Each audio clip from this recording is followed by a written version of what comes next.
By Chaplain Kibben. Would you pray with me? Be thou our vision, O Lord of our hearts. Illumine our paths. Guide us to see what you would have us see, and enable us to live this day as you would have us do. In your light do we see the light of hope and peace. Heal our eyes, for when they are healthy, they reflect your light. But in these times when darkness overcomes our souls, how much greater that darkness is when your light does not shine forth through them. Yours is the light that shines in our darkness. Nothing else matters. Naught is all else to us except your companionship leading us on your path of righteousness. Show forth your presence in our lives and on our journey of faith. For your presence is our light, in work, in play, in waking or sleeping.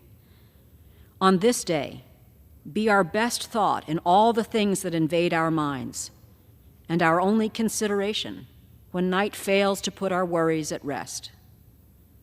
In the certainty that you abide with us in the darkness and in the light, may we find the joy you desire for us to experience in you this day. God, our light, we offer our prayers in your loving name. Amen. The chair has examined the journal of the last day's proceedings and announces to the House the approval thereof. Pursuant to Clause 1 of Rule 1, the journal stands approved. The Pledge of Allegiance will be led by the gentleman from Ohio, Mr. Carey. I pledge allegiance to the flag of the United States of America and to the republic for which it stands, one nation, under God, indivisible, with liberty and justice for all. The chair will entertain up to 5 requests for 1-minute speeches on each side of the aisle. For what purpose does the gentleman from Ohio seek recognition? Mr. Speaker, I ask you unanimously consent to address the House for 1 minute to revise and extend my remarks. Without objection, the gentleman is recognized for 1 minute.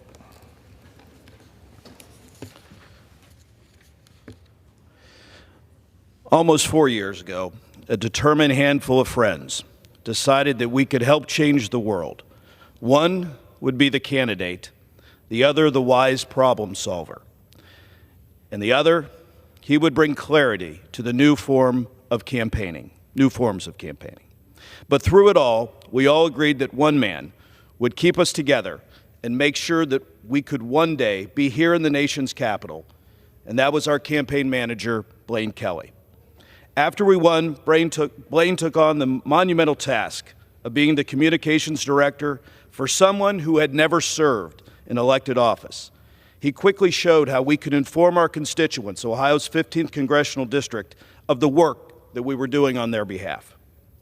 Shortly thereafter, Blaine took on the most important role for any member who prides themselves on being in touch with all of the issues back home, the role of district director. So after working in and around each other for nearly a decade, and every day for the last 4 years, Blaine will now move to a new position. I wish him and Molly and their 3 children all the best. To Blaine, you have given me that singular honor of being able to call you my friend. And I hope that that friendship will last for many years. With that, I yield back. The gentleman's time has expired. For what purpose does the gentleman from North Carolina seek recognition? Mr. Speaker, I ask for unanimous consent to address the House for 1 minute to revise and extend. Without objection, the gentleman is recognized for 1 minute.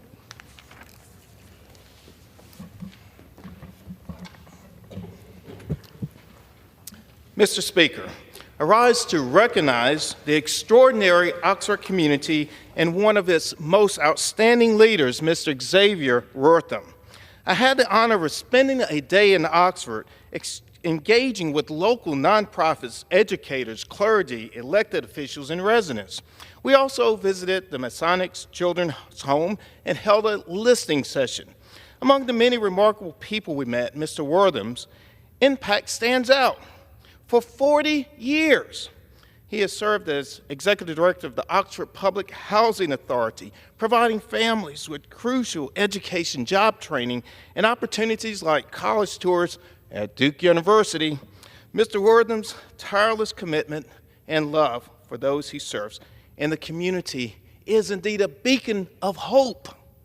He embodies what makes Oxford in the 1st Congressional District exceptional. Thank you, Mr. Wortham, for your example and unwavering dedication and passion. I yield back. Gentleman yields back. For what purpose does the gentleman from Virginia seek recognition? Mr. Speaker, I ask unanimous consent to address the House for 1 minute and to revise and expand my remarks. Without objection, the gentleman is recognized for 1 minute.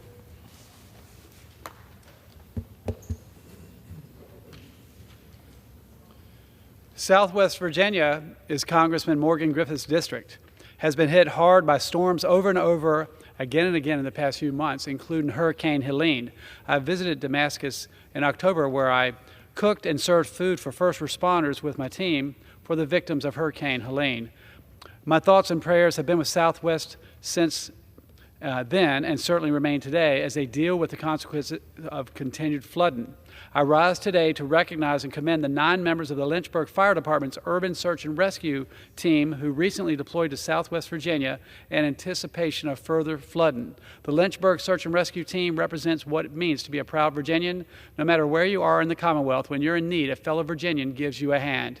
Our first responders are critical to our safety, not just in disaster, but every day. To all of those on the front lines, thank you. Make God and your training keep you safe. And with that, I yield back. Gentleman yields back. For what purpose does the gentleman from Illinois seek recognition? Mr. Speaker, I seek unanimous consent to address the House for 1 minute, revise and extend my remarks. Without objection, the gentleman is recognized for 1 minute. Mr. Speaker, as we celebrate Black History Month, I rise to recognize Joanne Williams, a dedicated leader in Illinois' 4th Congressional District and a pillar of the LeClaire Hearst community on Chicago's Southwest Side. Joanne is a U.S. Army disabled veteran who has dedicated her life to service, both in uniform and in her neighborhood. She has spent decades being a driving force of opportunity, making sure to uplift her community and ensure that other veterans receive the respect that they serve. As the founder of the Hearst Community Organization, she's fought for jobs and public spaces and to secure critical resources to help people live better lives. Her dedication reflects the resilience we honor this month. Joanne, your unwavering service has left a lasting impact and has touched countless families. Thank you for your sacrifice to our country and your service to community. I yield back. Gentleman yields back. For what purpose does the gentlelady from Texas seek recognition? Mr. Speaker, I ask for unanimous consent to address the House for 1 minute to revise and extend my remarks. Without objection, the gentlelady is recognized for 1 minute. Thank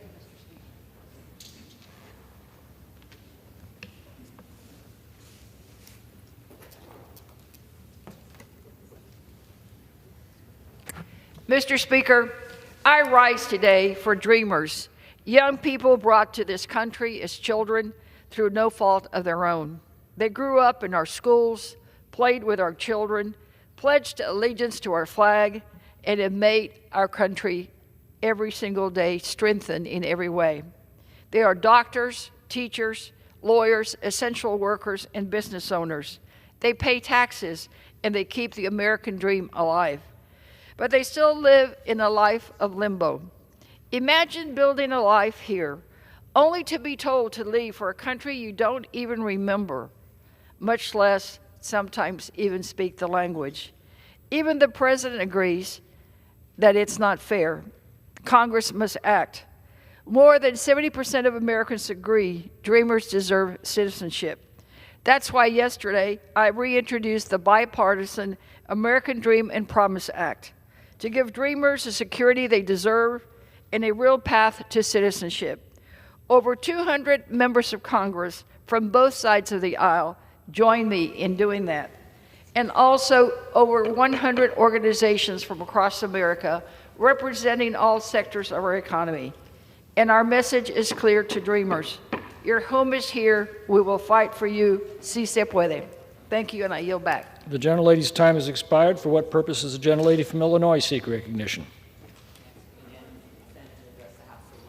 Without objection, the gentlelady is recognized for 1 minute. Mr. Speaker, I rise today because just 2 days ago, my Republican colleagues jammed through a budget plan that puts the 0.1% above hardworking Americans. The Republican budget would give $4.5 trillion to CEOs and big corporations. And just who pays for the tax cut? American families just trying to make ends meet.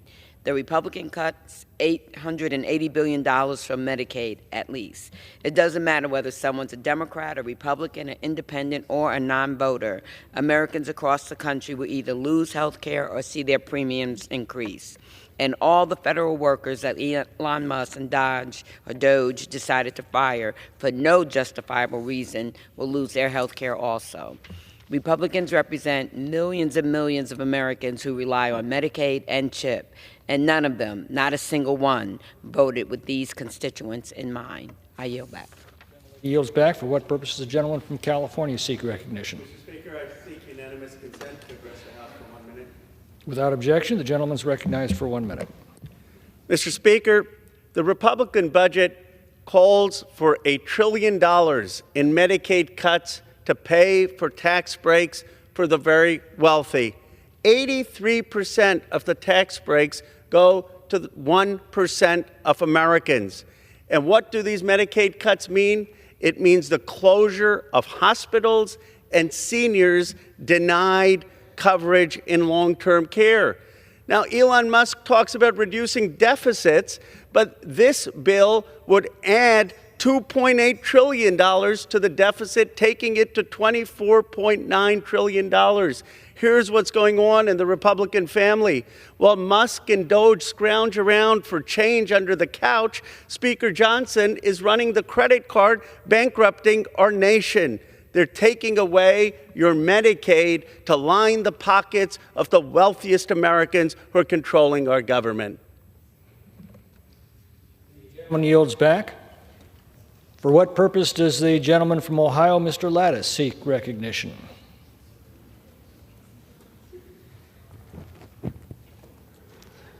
Mr. Speaker, pursuant to House Resolution 161, I call up House Bill H.J. Res. 20 and ask for its immediate consideration in the House. The clerk will report the title of the joint resolution. House Joint Resolution 20, Joint Resolution providing for congressional disapproval under Chapter 8 of Title V United States Code of the rules submitted by the Department of Energy relating to Energy Conservation Program, Energy Conservation Standards for Consumer Gas-Fired Instantaneous Water Heaters. Pursuant to House Resolution 161, the joint resolution is considered read. The joint resolution shall be debatable for 1 hour, equally divided and controlled by the chair and ranking minority member of the Committee on Energy and Commerce or their respective designees. The gentleman from Ohio, Mr. Latta, and the gentleman from New Jersey, Mr. Pallone, will each control 30 minutes. The chair recognizes the gentleman from Ohio, Mr. Latta. Well, thank you, Mr. Speaker. I ask unanimous consent that all members may have 5 legislative days to revise and extend the remarks on the legislation and to insert extraneous material on H.J. Res. 20. Without objection. Thank you, Mr. Speaker. I yield myself such time as I may consume. Gentleman's recognized. Thank you, Mr. Speaker.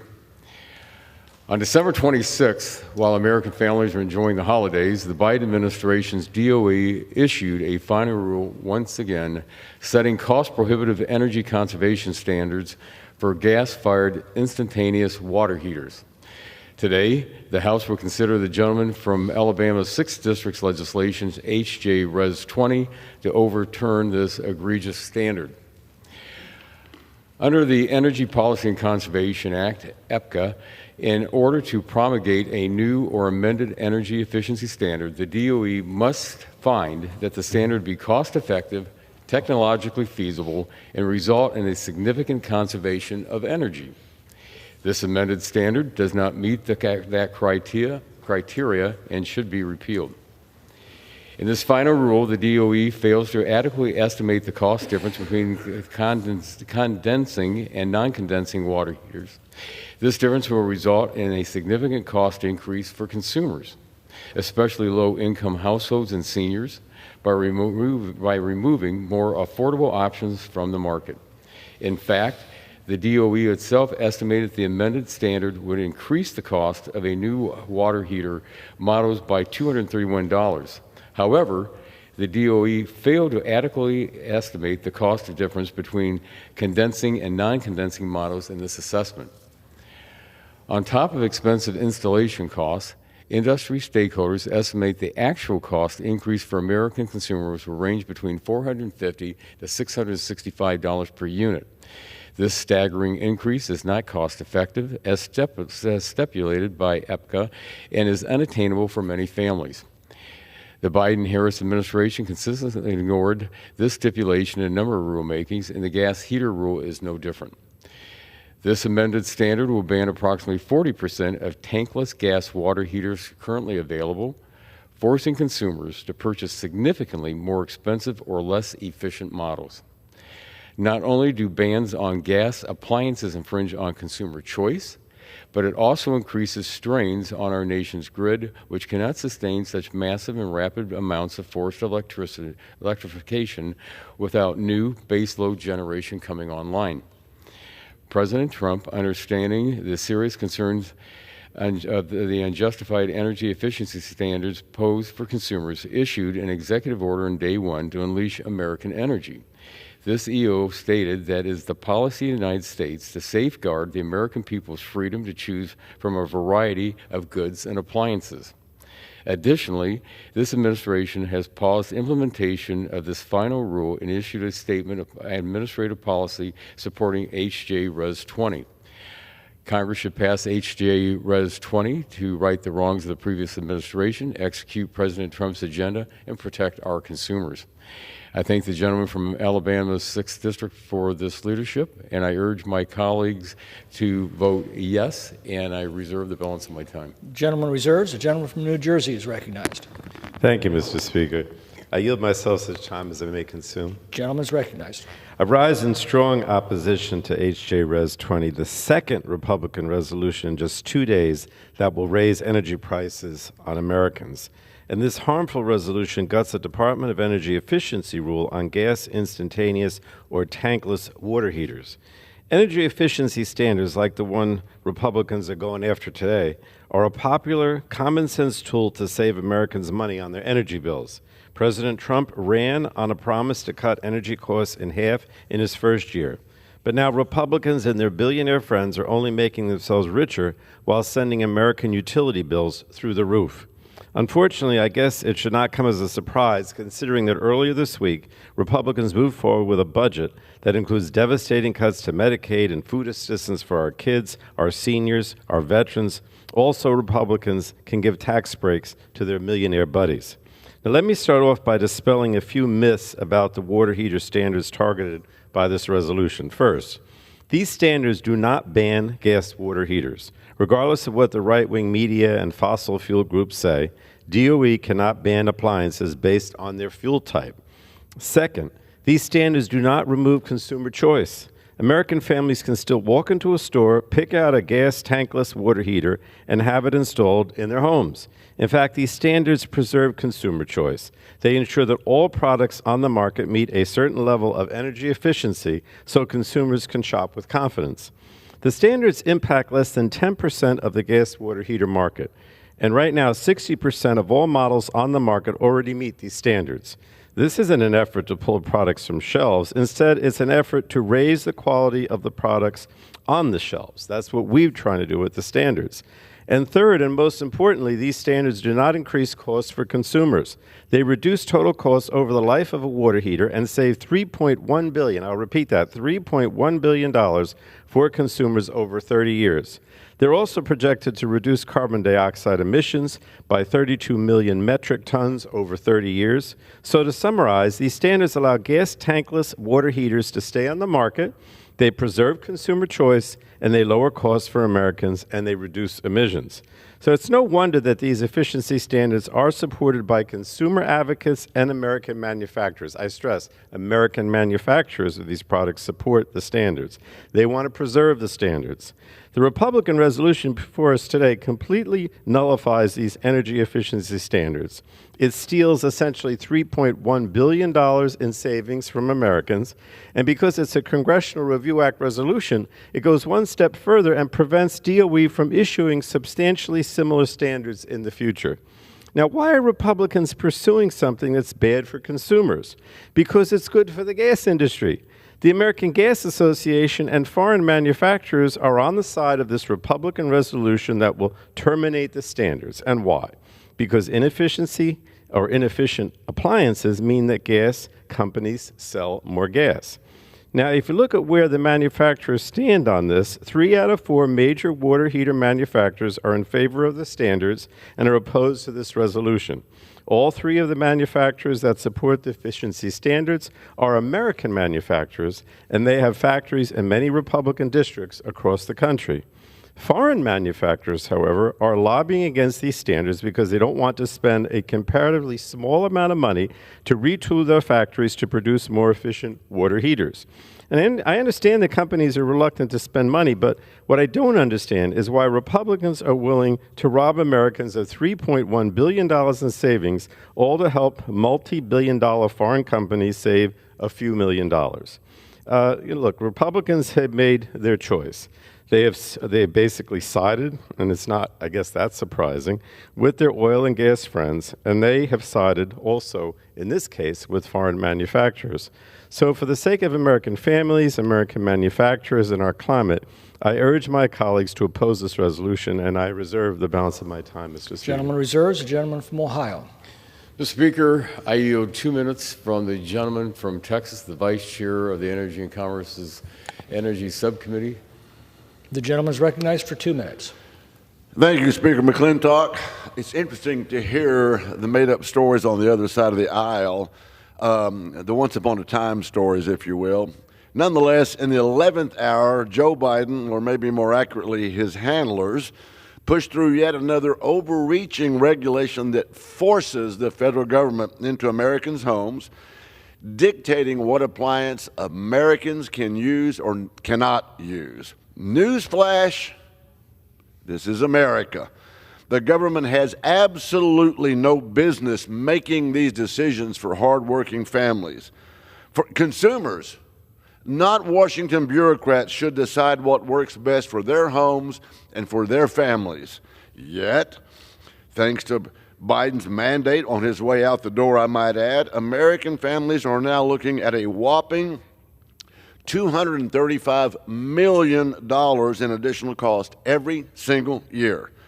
That's real money coming out of real pockets of real Americans, all to appease the radical Green New Deal agenda.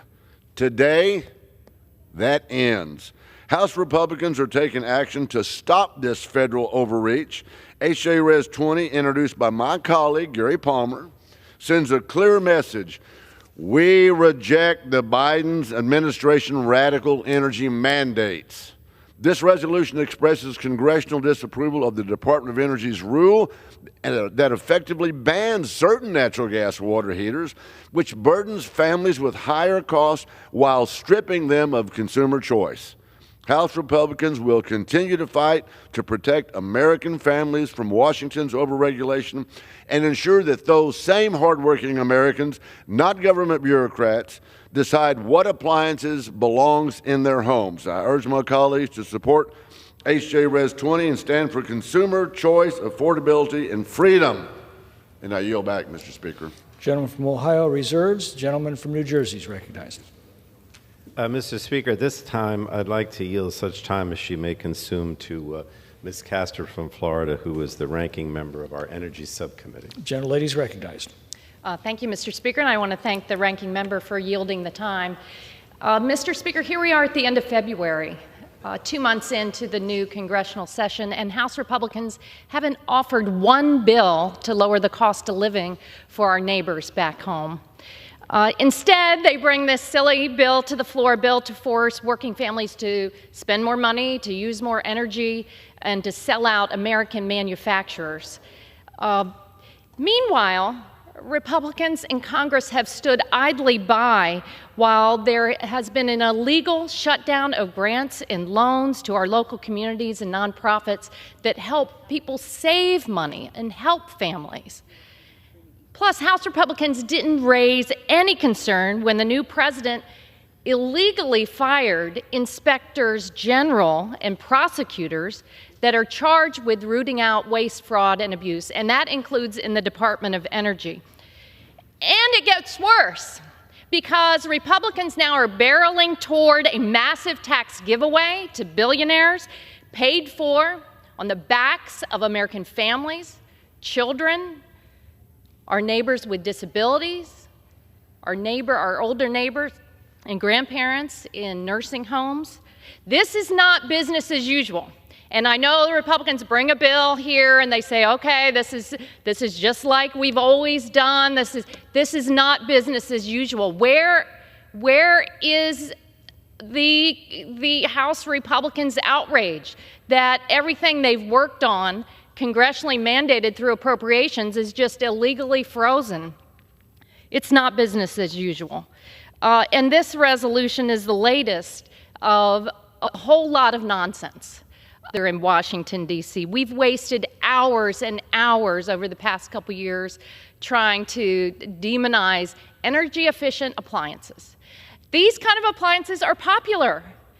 And there's been a law in place for decades that say every few years you update these appliance standards. Manufacturers work on it, advocates work on it, and they come together and update it. This actual residential water heater standard hasn't been updated since 2010. Here we are in 2025.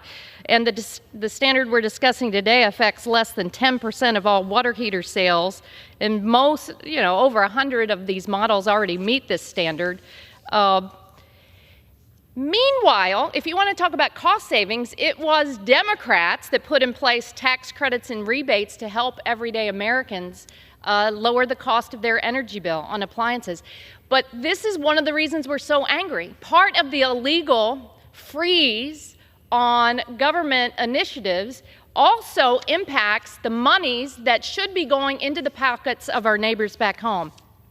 This includes the home energy rebates. Those are the rebates that help consumers save money on solar. You better believe this is important to my neighbors in Florida recovering from Hurricanes Helene and Milton. They would love to be able to get these funds to help them repair their homes. Right now, Frozen in Florida repair their homes. And that's not the only one. Weatherization assistance, very smart, has often been bipartisan in the past. Elon Musk and this new administration have frozen it. They've frozen billions of dollars that go to working class households to improve the energy efficiency of their homes.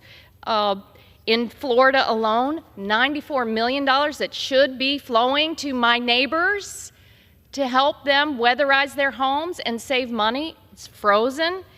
So what Republicans are doing by freezing this, by trying to roll back energy appliance standards, is contribute to the rising cost of energy for families and businesses. It's a dereliction of duty. They're turning a blind eye to your pocketbook, and Democrats are going to fight for your pocketbook. Meanwhile, an unelected billionaire who has made his vast fortune on government contracts should not be able to unilaterally stop and take money out of the pockets of American families, of the Americans who need it most. And here's the warning, because this major tax giveaway that House Republicans are hammering out says to our committee, find $880 billion. And Republicans say, oh, okay, maybe there's enough waste, fraud, and abuse. Even though they've taken the inspectors general off the playing field to root out waste, fraud, and abuse, there is no way that you can say improper payments total up to $880 billion.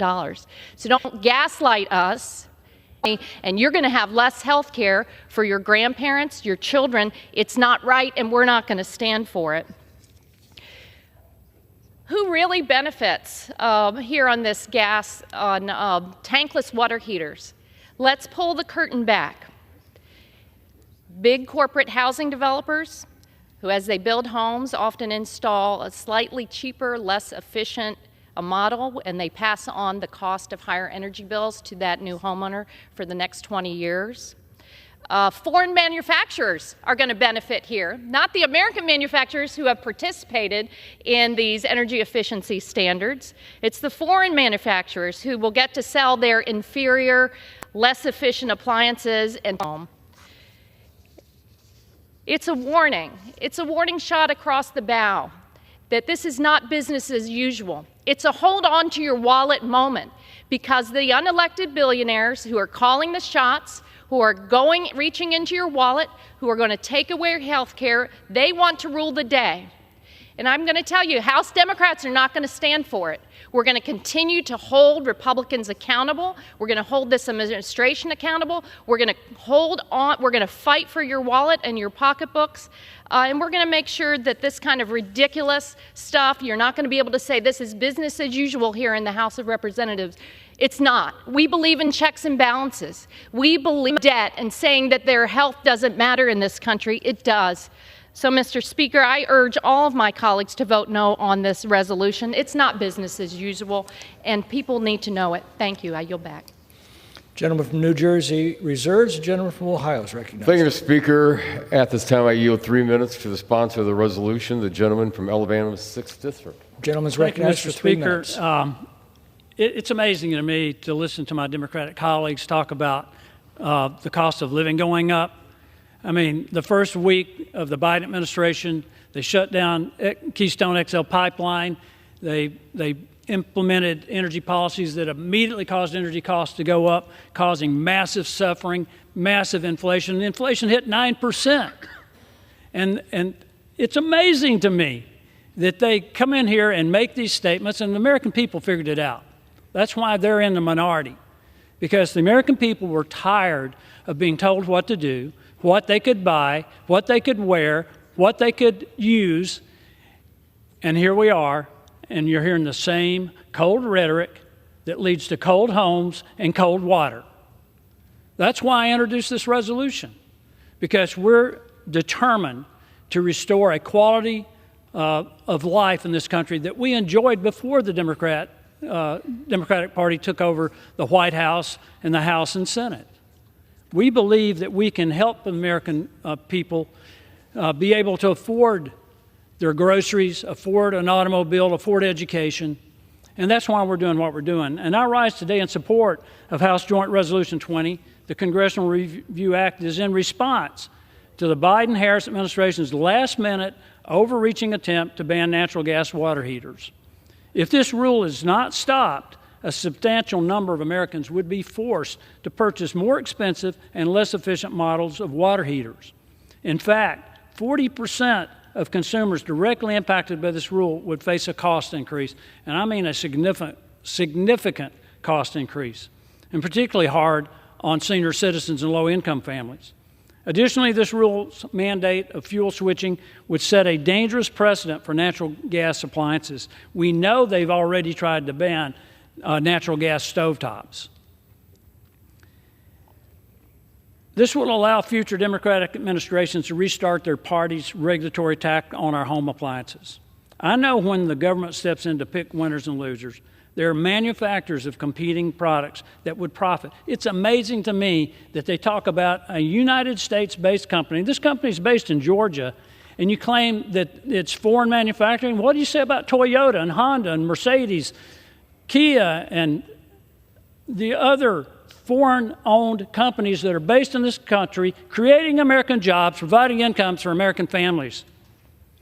We should let consumers decide what products succeed in the marketplace, not a bureaucrat implementing a regulation pushed out in the final hours of the Biden-Harris presidency. Earlier this week, the Trump administration issued a statement of administration policy agreeing that this egregious rule implemented by the previous administration must be repealed. The Secretary of Energy, Chris Wright, even mentioned how absurd this rule is while making a speech last week. In conclusion, House Joint Resolution 20 is essential to prioritizing consumer choice, protecting natural gas appliances, keeping prices affordable, and undoing the damage inflicted on the American people by the Biden-Harris administration for the past 4 years. I urge my colleagues to vote yes. Thank you, Mr. Speaker. I yield back. Gentleman from Ohio reserves. Mr. Speaker, we reserve the balance of our time. Gentleman from New Jersey is recognized. Mr. Speaker, I'll yield myself such time as I may consume. Gentleman's recognized. Thank you. I listened to my colleague from Alabama, who I greatly respect, but when he talks about prices, I mean, you know, since President Trump was inaugurated, But prices are going through the roof. Grocery prices, egg prices, meat prices, fish prices, poultry prices, all are up even more than ever. Electricity costs are way up. Housing prices. And, he mentions American jobs, but as I mentioned earlier, I think it needs to be reiterated that American manufacturers support these water heater standards. 3 out of 4 major water heater manufacturers are against today's resolution, and all 3 are American companies. The manufacturers that are in favor of this resolution and against the standards are foreign manufacturers. So if this resolution is successful, Republicans are giving foreign manufacturers an advantage over domestic manufacturers. And why are foreign manufacturers against the standards? Because they don't want to spend a bit of money on retrofits to their factories to switch their production over to products that meet the standards. So Republicans have decided that it's more important to save foreign manufacturers some money than it is to save $3.1 billion for American families. They've decided to listen to the lobbying efforts of foreign companies over domestic companies, many of whom have factories in Republican districts.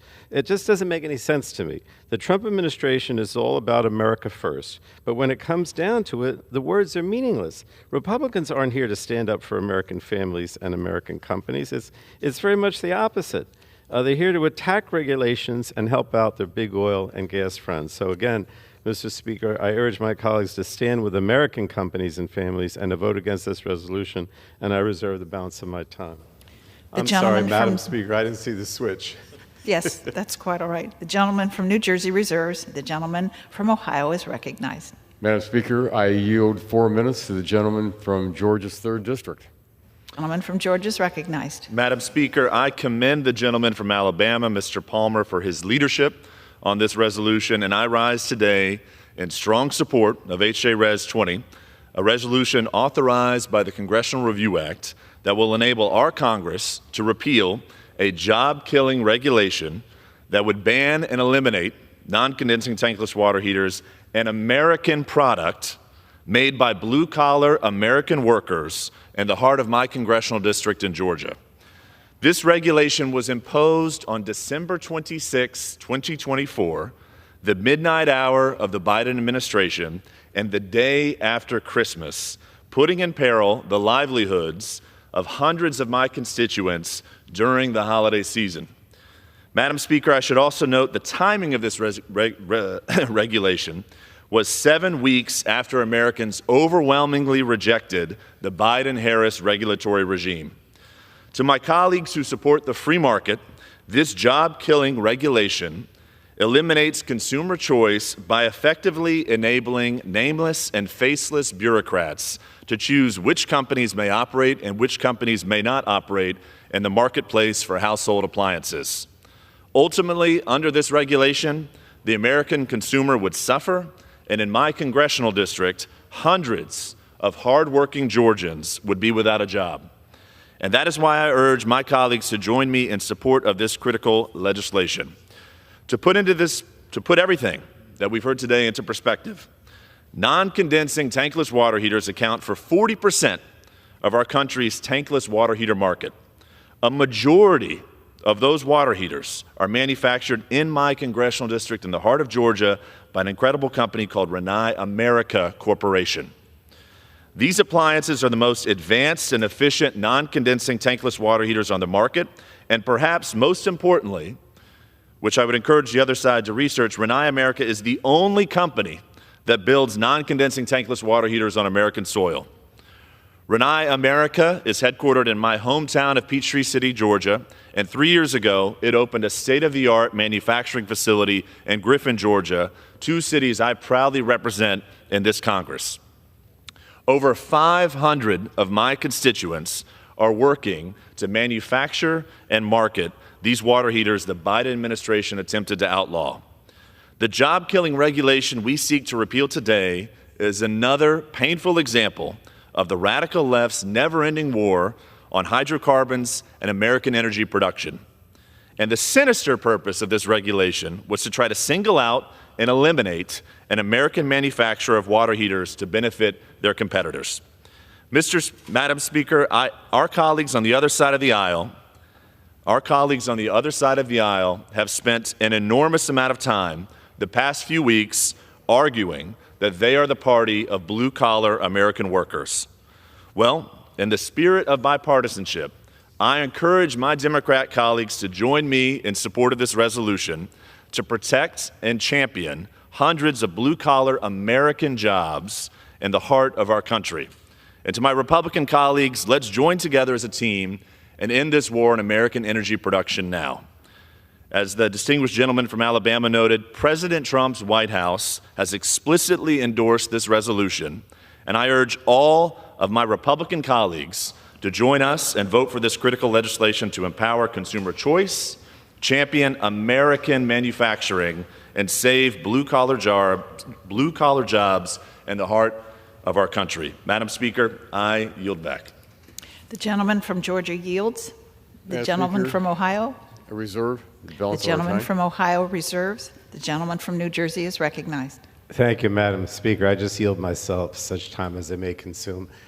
I respect the gentleman from Georgia for looking out for his district, but this plant that he's talking about in his district, this is the Japanese company. This is the one non-American manufacturing company. All the other companies that manufacture these products are American, and they're the ones that support these energy efficiencies because they've made the investments and created more jobs when they retrofitted their companies for this product. Now, this company is a multi-billion-dollar Japanese company in Georgia. It's estimated it would cost them about $10 million to retrofit their plant so that they could produce more efficient tanks. And they don't want to do it, right? They don't want to make that investment, which would create more jobs. So again, I understand where my friend from Georgia is coming from, but we have to look at this as the total picture. Most of these tanks are manufactured in the United States by American companies, and they are in a lot of the red states, Tennessee, for example. And they're saying this is fine. We want the more efficient standards. We want to save Americans money. We are the good actors, not the bad actors. If I could, I'd like to yield now to a member of our committee, the gentlewoman from Virginia, Ms. McClellan, for how much time would you like? 3 minutes. The gentlelady is recognized. Thank you, Madam Chair, and thank you to the gentleman from New Jersey for the time. Madam Speaker, I rise today in strong opposition to H.J. Res. 20, which will undo a common-sense energy conservation standard and raise costs for consumers, all to benefit the gas industry. My friends on the other side of the aisle talk a lot about how we need to lower costs. We need to lower costs. We need to lower costs. The best way, the fastest way, the most efficient way to lower energy costs, to lower utility bill costs that every American pays is to reduce energy demand. We've seen that time and time again. And this standard is a way to help lower energy demand needed for water heaters.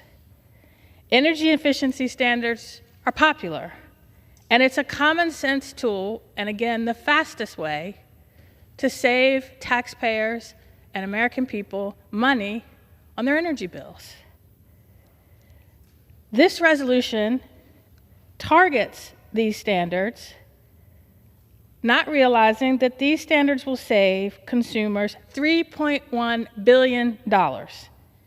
And they're good for the environment because they cut 32 million metric tons of carbon dioxide emissions over 30 years.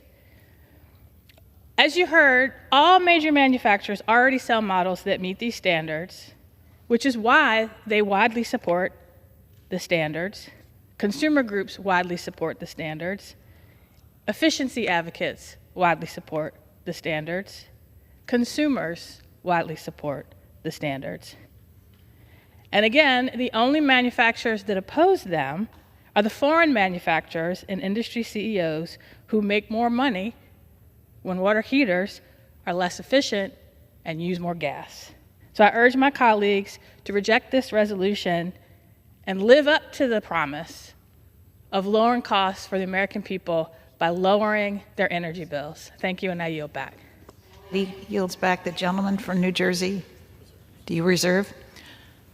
The gentleman from Ohio, Madam recognized. Speaker, we have no other speakers. I'm not sure if the ranking member is prepared to close.